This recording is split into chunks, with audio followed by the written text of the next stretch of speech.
여러분, 오늘 읽은 12장 28절부터의 말씀은 이 가치관의 문제와 직접 연결된 내용이라고 할 수 있습니다.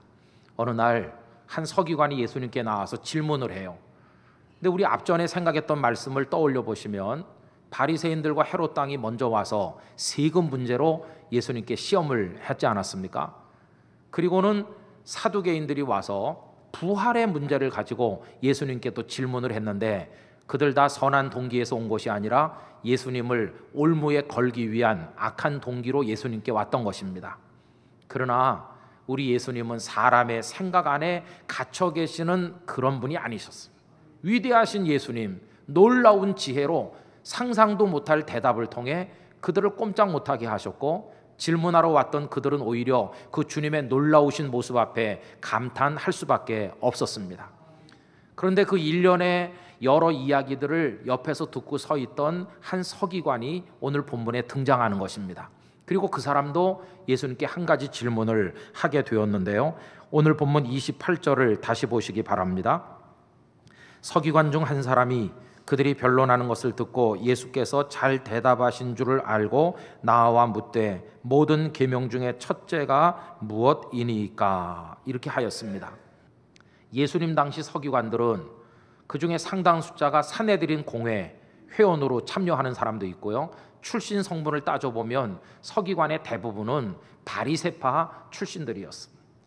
어쨌든 예수님 당시의 서기관, 그러면 율법을 가장 많이 알고 있는 부류의 사람들이었다고 말할 수가 있겠습니다. 근데 그 중에 한 사람이 지금 예수님께 질문을 한 것입니다. 근데 그 질문의 내용이 무엇입니까? 모든 계명 중에 첫째가 무엇이냐고 가장 큰 계명에 관해서 질문을 했던 것입니다. 여러분, 왜 이런 질문을 했는지 그 연유를 좀 알 필요가 있는데요, 이 계명이라고 하는 게 단순하지 않았어요. 흔히 율법 아니면 계명 그러면 제일 먼저 떠오르는 게 뭡니까? 아주 오래전에 애굽에서 나왔을 때 시내산 밑에 머무르는 그때 모세께서 하나님의 부르심을 받아 시내산에 올라가 하나님께 받았던 그 많은 말씀, 그리고 백성들에게 전달해 준 거, 그게 계명이요, 그게 율법이었습니다. 그런데 그 신약 성경은 헬라어로 번역되어 있지 않습니까? 신약 성경에서 율법 혹은 계명 이렇게 할 때 사용했던 헬라어 단어가 노모스라고 하는 것입니다. 이 노모스는 원래 법을 가리키는 단어죠. 그래서 모세가 받아서 백성에게 전달해 준 그 계명들 할 때는 노모스라는 단어로 대부분이 번역을 했어요. 그런데 여러분, 오늘 본문에서 이 서기관이 예수님께 질문할 때 모든 계명 중에라고 할 때 이 계명, 요거는 노모스가 아니라 엔톨레라는 단어를 쓰고 있어요. 이 엔톨레라는 단어는 조금 그 영역이 다릅니다. 모세가 받아서 전달해 준, 그래서 레위기, 민수기, 신명기 등에 기록되어 있는 것은 또 출애굽기에 이거는 노모스지만, 엔톨레라고 하면 그 모세가 전해준 율법에다가 그 율법을 해석하기 위해서 만들어진 수많은 하위 규정들과 또 역사가 오래 지속돼 내려오는 동안에 만들어진 많은 해석들, 장로의 전승들, 유전들, 이런 것들을 총망라해가지고 그걸 엔톨레라고 부르게 된 것입니다. 그러므로 이 서기관의 질문은 이겁니다. 예수 선생님, 우리가 알고 있는 모세의 율법 외에도 많은 규정들과 많은 해석들이 있는데 그 모든 걸 통틀어서 가장 중요한 게 뭐라고 생각하십니까? 이런 질문을 예수님께 했었어요. 여러분, 사실 계명을 지켜서 하나님을 믿는다는 건 쉬운 게 아니었습니다. 왜냐하면 계명이 몇 가지만 있는 게 아니거든요. 모세의 율법 외에도 그 당시 유대인들은 613가지 규정이 더 있다고 생각했어요. 그 중에서 248가지는 적극적으로 실현해야 되는 그런 적극적 규범이라고 생각했습니다. 우리 몸의 지체가 248가지이기 때문에 적극적으로 행해야 되는 규범이 248가지. 그 다음에 나머지 365가지는 1년 365일 동안 절대로 저질러서는 안 되는, 금령해서는 안 되는 일이다, 이렇게 생각했어요. 그런데 문제는 뭐냐 하면 이 계명들끼리 어떤 상황에 따라서 서로 충돌할 때가 있다는 것입니다. 특수한 상황이 오면 이 계명을 지키다 보면 이쪽 계명이 죽고, 이쪽 계명을 따르려면 이 계명을 포기해야 되는 이상한 상황이 전개될 때가 있다는 것입니다. 여러분, 그러면 율법사들은 머리를 맞대고 논쟁을 벌였습니다. 이 상황에서 더 중요한 계명이 뭐냐?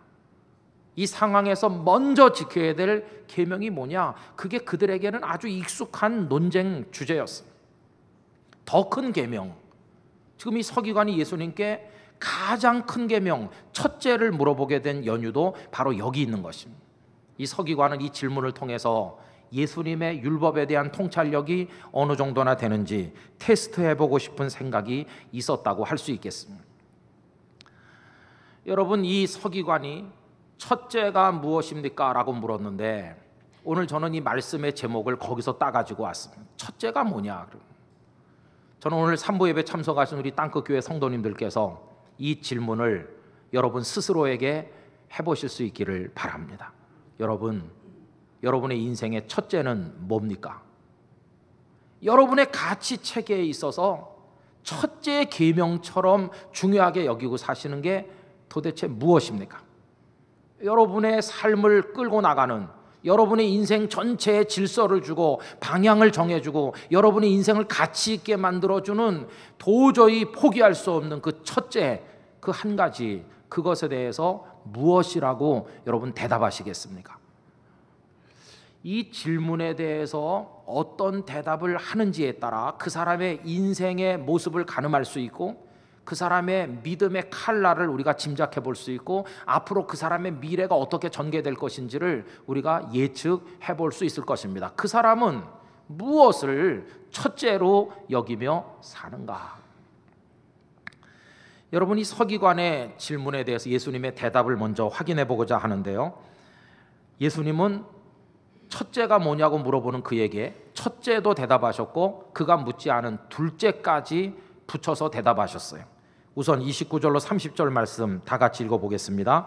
예수께서 대답하시되 첫째는 이것이니 이스라엘아 들으라. 주 곧 우리 하나님은 유일한 주시라. 내 마음을 다하고 목숨을 다하고 뜻을 다하고 힘을 다하여 주 너의 하나님을 사랑하라 하신 것이요. 할렐루야. 여러분, 예수님께서는 대답하시는데 구약의 말씀을 인용하셔서 대답하셨어요. 방금 전에 말씀한 이스라엘아 들으라, 이 말씀은 신명기 6장 4절에서 5절까지 나오는 들으라 이스라엘아, 쉐마라고 말하는 너무너무 유명한 말씀 아닙니까? 거기 보면 바로 이 말씀이 나와요. 우리 하나님은 유일하신 하나님이시니 너희가 마음과 목숨과 뜻과 힘을 다하여 그 하나님을 사랑하라. 이게 첫째다. 예수님 그 말씀을 인용하셔서 말씀하셨어요. 근데 두 번째, 묻지 않은 걸 덧붙여 말씀하시면서 역시 그것도 구약에서 인용하셨는데요, 31절 다 같이 읽어보겠습니다. 둘째는 이것이니 내 이웃을 내 자신과 같이 사랑하라 하신 것이라. 이보다 더 큰 계명이 없느니라. 아멘. 이것은 레위기 19장 18절에서 인용했습니다. 거기 보면 이런 말씀이 있어요. 원수를 갚지 말며 동포를 원망하지 말며, 그 다음에 보면 내 이웃 사랑하기를 내 자신과 같이 사랑하라. 나는 여호와이니라. 그 말씀을 인용하신 겁니다. 자, 이 서기관이 그 엄청나게 많은 계명과 해석들과 많은 규정들 속에 첫째가 무엇이니까라고 물었을 때 예수님은 너무너무 간단 명료하게 정리하셨어요. 두 가지 사랑으로, 첫째는 하나님을 사랑하라, 둘째는 이웃을 사랑하라. 얼마나 간단하면서도 분명합니까? 예수님의 대답은 기가 막힌 대답이었어요. 완벽한 대답으로 그 서기관에게 답변을 주셨습니다. 여러분, 사랑으로 율법 전체를 총정리하신 이런 예수님의 대답이 참 완벽해 보이는데, 예수님의 대답의 완벽함은 어디서 기인하는 것입니까? 많은 분들이 이렇게 생각해요. 세상에 뭐니 해도 사랑이 최고인데 예수님은 사랑에다 초점을 맞추시지 않았느냐, 그러니 그 대답이 완벽할 수밖에. 그런 생각이 틀린 생각은 아닙니다. 여러분, 물론 사랑이 고귀한 거 사실이에요. 우리가 사랑장이라고 알고 있는 고린도전서 13장 그 중에 맨 마지막 절 13절에 보면 사랑이 최고라고 말씀하고 있죠. 여러분 한번 읽어보실까요? 그런즉 믿음, 소망, 사랑, 이 세 가지는 항상 있을 것인데 그 중에 제일은 사랑이라. 할렐루야.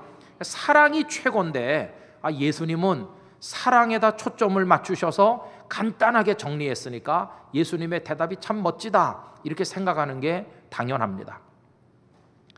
근데 여러분, 여기서 조금 더 생각해 봐야 돼요. 사랑에 초점을 맞춘 대답이기 때문에 완벽한가? 예수님의 대답이 아름다운 이유가 비단 그것뿐이겠는가 하는 것입니다. 여러분, 사랑에 초점을 맞췄기 때문에 그 대답이 훌륭한 거 사실이지만 더 중요한 게 있어요. 더 중요한 게. 그게 뭐냐 하면 사랑의 대상을 바르게 말씀하셨기 때문에 예수님의 대답은 온전한 것이. 사랑의 대상을 누구라고 말씀하셨는지 그게 중요하다 하는 것입니다. 여러분, 사랑이 고귀하지만 모든 사랑이 다 고귀한 것은 아닙니다. 어떤 사랑은 아주 추한 사랑도 있어요. 사랑은 언제 완성되는가? 그 뜨거움과 열정으로 완성되는 게 아니라 누구를 향한 사랑인가에 따라서 완성되기도 하고 그렇지 못하기도 한 것입니다. 예를 들어서 한 남자가 임금을 사랑하고 임금께 충을 바치기 위해서 전장에 나가 전사했다. 길이 길일 만한 아름다운 임금을 향한 사랑일 것입니다. 그러나 이 사람이 임금이 아닌 어떤 다른 사람을 위해서 목숨을 걸었다면 그가 바친 그 사랑은 영모라는 굴레를 덮어쓰는 추악한 사랑이 될 것입니다. 어떤 여인이 남편에게 사랑을 끝까지 바쳤다면 남편이 어려운 지경에 떨어지고 힘들어도 그 남편을 위해서 정절을 지키고 사랑을 베풀었다면 그 여인의 사랑을 지고지순하다고 말할 것입니다. 그러나 만약에 그 여인이 비록 뜨거운 사랑이라고 하더라도 남편이 아닌 어떤 다른 남자를 향해 베푼 사랑이었다면 그거는 불륜이라고 하는 수치스러운 사랑이 되는 거 아니겠습니까? 사랑은 뜨거움의 정도를 가지고 판단하는 게 아니라 누구를 향한 사랑인가, 사랑하되 누구를 사랑하는가, 이게 중요하다는 것입니다.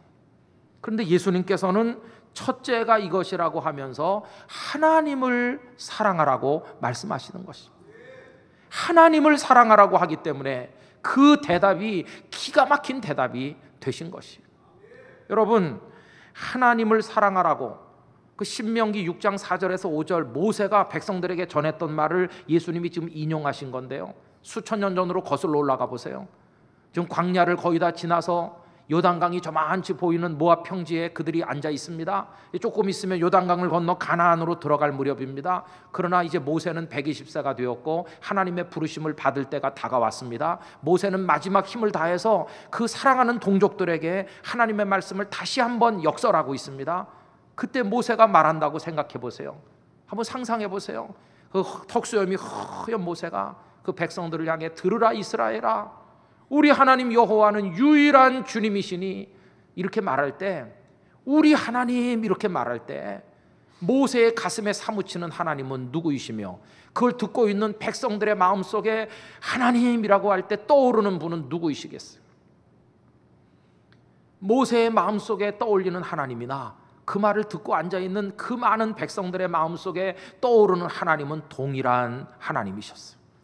그 하나님, 그들 모두가 알고 있는 하나님, 다른 어떤 존재도 그분을 대신할 수 없는 대체자가 없으신, 한 분밖에 없으신 바로 그 하나님, 그 하나님을 그들이 지금 가슴속으로 생각하는 것이. 여러분, 모세에게 그 하나님은 어떤 분이십니까? 미디안 광야 모래바람 속에서 세상으로부터 잊혀졌지만 그분은 그를 잊지 않으시고 찾아오셔서 떨기나무 불꽃 가운데서 그를 부르시고 사명을 주셔서 바로 왕에게 보내 동족을 건지도록 하시고 언제나 그에게 함께 하셔서 그를 들어 써주신 바로 그 하나님이 모세가 지금 이야기하는 그 하나님이셨어요. 또 듣는 백성들에게 하나님 어떤 분이십니까? 일찍이 오래전 그들의 조상 아브라함과 이삭과 야곱에게 젖과 꿀이 흐르는 땅을 약속하신 바로 그 하나님, 우리 조상들이 그 하나님 한 분만을 바라보면서 나그네 길도 마다하지 않고 따라다녔던 그 삶의 원동력이 되셨던 바로 그분, 그리고 애굽의 고통에서 건져주신 구원자, 바로 그분이셨습니다. 하나님은 그들에게 구원자이시기만 한 것이 아니라 공급자이기도 했습니다. 광야에서 그들이 굶지 않도록 40년 동안 만나와 메추라기를 끊임없이 공급해 주신 우리의 공급자이시다. 그분은 보호자였습니다. 구름 기둥과 불 기둥으로 낮이든 밤이든 불꽃 같은 눈으로 그들을 지키시고 보호해 주신 그들의 보호자이셨습니다. 그분은 그들의 인도자이기도 했습니다. 어디로 가야 될지 방향을 조차 가늠하지 못하는 그들에게 쉴 곳을 찾아주시고 다시 출발할 방향이 어딘지 먼저 가시며 그들을 이끌어 가신 인도자이셨습니다. 뿐만 아니라 하나님은 그들에게 미래였습니다. 요단강을 건너게 하실 분, 가나안 땅을 얻게 하실 분, 가나안 땅에서 포도나무 그늘에서 살게 하실 미래를 책임져 주실 여호와 하나님, 그 하나님을 그 백성들은 마음속으로 떠올리고 있었던 것입니다. 지금 모세는 그 하나님이 아닌 어떤 다른 존재를 사랑하자고 말하는 게 아니었습니다. 내가 알고 너희들이 알고 우리 이스라엘 모두가 아는, 우리가 잊을래야 잊을 수 없는, 우리를 여기까지 인도하신 바로 그 하나님을 너희들의 마음을 다하고 목숨을 다하고 힘을 다하고 뜻을 다해 사랑하자 이렇게 말할 때 백성의 마음속에 확 끌어오르는 게 있는 것입니다. 그렇지, 그 하나님을 누가 대신하겠나? 바알이, 아세라가 무엇이 대신하겠는가? 우리에게 그분 하나님 한 분밖에 없으시다. 그분이 아니면 우리를 인도해 갈 분이 없고, 그분밖에는 우리의 찬양을 받으실 분이 없고, 그분만이 우리가 사랑해야 될 유일한 하나님이십니다. 백성들이 마음으로부터 박수갈채를 보내고, 그렇습니다, 하나님을 사랑하라는 이 계명보다 더 위대한 계명은 없습니다. 그게 백성들이 느끼는 우리 하나님이라는 말이 가져다주는 감동이었어. 감동. 우리 하나님이시지, 그분은 한 분밖에 없는 우리들의 하나님이시지. 여러분, 왜 이웃을 사랑하라는 말씀이 여기 덩달아 나왔을까요? 이건 첫째가 있기 때문에 둘째가 당연히 나오는 것이죠. 하나님께서, 그 하나님께서 원하시는 게 바로 그것이었으므로 서로 사랑하며 사는 것. 만약에 그 하나님이 그들의 가슴 속에 계시지 않다면, 그 하나님을 사랑하지 않는다면 두 번째 계명도 존재할 필요가 없는 거 아니겠어요? 결국 오늘 예수님의 이 말씀은 하나님을 사랑하라는 데 초점이 맞춰져 있는 것이었어요. 하나님을, 다른 존재가 아닌 하나님을. 그때 듣는 성도들의 마음에 뜨거움이 치밀어 오르는, 그 백성들의 마음이 불같이 달아오른 이유는 그 하나님을 그들이 가슴속에 최고의 존재로 공유하고 모시고 있었기 때문인 것입니다. 이 질문을 했던 서기관의 가슴이 뜨거워졌던 것 같습니다. 그는 감탄했습니다. 예수님의 대답을 들으면서, 그렇지, 이거보다 더 큰 계명이 어디 있겠나. 그래서 예수님께 화답합니다. 32절 33절 다 같이 읽어보실까요? 서기관이 이르되 선생님이여 옳소이다. 하나님은 한 분이시요 그 외에 다른 이가 없다 하신 말씀이 참이니이다. 또 마음을 다하고 지혜를 다하고 힘을 다하여 하나님을 사랑하는 것과 또 이웃을 자기 자신과 같이 사랑하는 것이 전체로 드리는 모든 번제물과 기타 제물보다 나으니이다. 이렇게 예수님께 화답했어요. 예수님께서 그의 대답을 듣고 흐뭇하셨어요. 그래서 그를 칭찬하십니다. 34절, 예수께서 그가 지혜 있게 대답함을 보시고 이르시되 네가 하나님의 나라에서 멀지 않도다 하시니 그 후에 감히 묻는 자가 없더라. 여러분, 오늘 이 말씀을 정리하고 준비하면서 제 마음속에 끊임없이 되물어지는 게 있어요. 그 모압 평원에 앉아있던 이스라엘 백성들은 모세가 우리 하나님, 유일하신 주님이신 우리 하나님, 그분을 우리가 이렇게 사랑하자 이렇게 말할 때 모세도 흥분되고 백성들의 마음에도 그렇지, 하나님을 향한 사랑, 이게 결단되고 그랬는데, 오늘 우리들에게 이 계명은 얼마나 절절한 것으로 다가오는가. 여러분에게도 하나님이 계시지 않습니까? 그 이스라엘의 하나님을 우리도 하나님이라고 부르고 있지 않습니까? 여러분들에게는 하나님이 그 한 분뿐이십니까? 아니면 그 하나님을 대체할 수 있는 제2, 제3의 다른 하나님이 많이 계십니까? 여러분, 그 하나님 한 분 아니면 안 되는 것입니다. 우리에게도 그 하나님 아니면 안 된다니까요. 우리에게도 그분밖에 없다니까요. 그분이 우리를 구원하셔서 오늘 여기 있게 하셨다는 것입니다. 그럼 우리의 마음속에도 하나님 그분을 사랑하는 게 최고지 하는 게 막 강렬하게 느껴지십니까? 아니면 뭐 하나님 아니더라도 난 다른 하나님도 많아 이렇게 생각하십니까? 여러분, 세상에는요, 하나님을 사랑하라는 계명을 들으면 가슴이 뜨거워지고 이게 첫째 계명이라는데 아멘으로 화답하는 사람이 있는가 하면 어떤 사람은 그렇지 않은 사람 많습니다. 당신의 첫째 계명이 무엇입니까? 돈 사랑이, 돈 사랑. 돈을 사랑하라, 할렐루야. 자식 사랑, 아멘. 그렇게 하고 많죠. 뭐 거의 대부분이 다 그렇죠. 심지어는 하나님을 사랑하자고 말하는 저부터도 동의하는 여러분들도 실질적 현장에 가면 하나님을 사랑하라가 첫째가 되고 있나요? 그렇지 않은 경우가 너무 많아요. 그래서 하나님 저 뒤로 밀어냈어요. 하나님을 홀대해요. 하나님을 부스러기 대접하는 거예요. 그래서 시간이 남으면 예배드리고, 자투리 사랑이에요. 시간이 남으면 그 자투리 남은 거 가지고 그렇게 하고, 헌금도 뭐 쓰다 남으면 부스러기 사랑으로 하는 거고, 뭐 힘이 좀 남으면 뭐 주의 일을 좀 해볼까 이렇게 생각하고. 하나님은 첫째가 아니에요. 입으로만 첫째지. 우리는 하나님을 너무 싸구려 취급해요. 하나님 섭섭하신 거예요. 왜냐하면 한 번도 하나님은 우리를 부스러기 취급하신 적이 없거든요. 여기 지금 마음을 다하고 목숨을 다하고 뜻을 다하고 힘을 다하여 이렇게 할 때 하나님께서 먼저 우리에게 그렇게 하셨다니까요. 어떻게 마음을 다하고 어떻게 뜻을 다하셨나요? 하나밖에 없는 독생자 예수님을 우리에게 주시기까지 하셨으니까 우리를 향한 하나님의 사랑이 그걸 다 하는 사랑이었어. 그래서 여기 오신 예수님은 어떻게 우리를 사랑하셨나요? 목숨을 다하셔서 어떻게 십자가에 매달려 그 몸을 찢어 그 피를 쏟아 저와 여러분을 죄와 사망과 사탄에서 건지셨으니까 목숨을 다하는 사랑을 우리가 드리기 훨씬 전에 먼저 우리에게 주신 분이 우리 주님 아니십니까? 그분은 우리를 부스러기로 여겨신 적이 없으신데 우리는 그분을 저 뒤로 밀쳐내. 그래서 자투리 취급할 때가 많이 있는 것이. 이게 우리가 회개해야 될 문제입니다. 그 요한일서 4장 10절은 이렇게 말씀했어요. 사랑은 여기 있으니 우리가 하나님을 사랑한 것이 아니요 하나님이 우리를 사랑하사 우리 죄를 속하기 위하여 화목제물로 그 아들을 보내셨습니다. 우리가 하나님 사랑하기 전에요 하나님께서 먼저 우리 사랑하셨어요.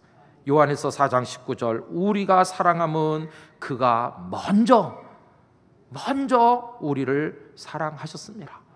우리가 그 사랑을 먼저 받았다니까요. 최고의 사랑을, 우리를 첫째로 여기시는 사랑을 이미 받았기 때문에 우리 하나님을 사랑하라 이것이 첫째다 할 때 우리도 아멘 해야 되는 것이, 가슴이 뜨거워져야 되는 것이, 거기 응답해야 마땅한 것입니다. 하나님보다 더 사랑해야 될 첫째는 존재하지 않는 것입니다. 그것이 누구요 무엇일지라도 저와 여러분이 하나님의 사람임을 어떻게 증명할 수 있어요?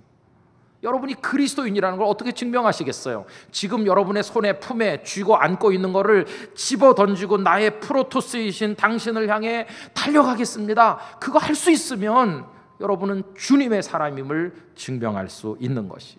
바울 사도가 그랬어요. 세상의 귀중한 모든 거 다 배설물처럼 여기고 예수 그리스도를 아는 지식이 가장 고상함을 인함이라. 할렐루야.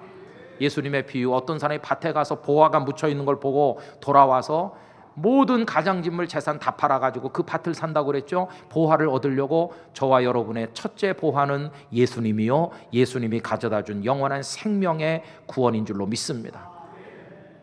그게 프로토스를 선택하는 우리의 모습이에요. 우리를 위해서 아들 독생자 예수님을 십자가에 던져버리신 성부 하나님 아버지, 우리를 위해 목숨을 다해 십자가에 죽어주신 성자 예수님, 우리같이 무지몽매하고 마음이 다친 자들에게 들어오셔서 녹이고 문을 열어 예수님을 구주로 하나님을 아버지로 믿고 오늘 이 자리에까지 앉아있도록 우리를 감동하시고 이끌어주신 성령 하나님, 그 삼위일체 하나님을 최고로 알고 첫째로 알고 사랑하는 우리 땅끝 성도들이 되기를 원하는 것입니다.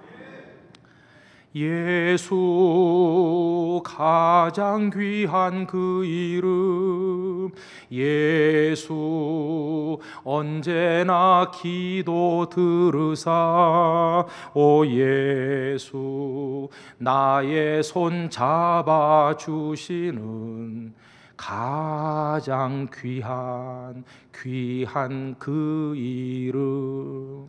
가장 귀하다. 여러분 동의하십니까? 가장 귀한 나의 주님, 나의 전부이신 주님, 주님을 사랑하나이다.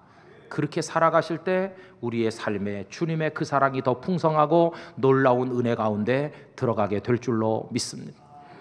그런 주님의 사람 되시기를 예수님의 이름으로 축원합니다.